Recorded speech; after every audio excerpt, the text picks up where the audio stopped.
U nedeľovým televíznym magazínu uvidíte, jak prešla malá matura u Ďurďove. Príloh zo spoljoprivredy bude pošvecený kozárstvu i kvecarstvu. Uvidíte i rozvárku so Miroslavom Maláckom zo Zruského Kerestura, ktorý toho roku osvojil peršu nahradu na republičným zmaganiu zo zrecitovania.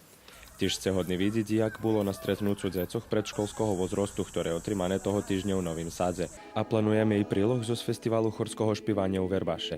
Upoznáme vás i zo jednu turističnú destináciu na Starej Tisi.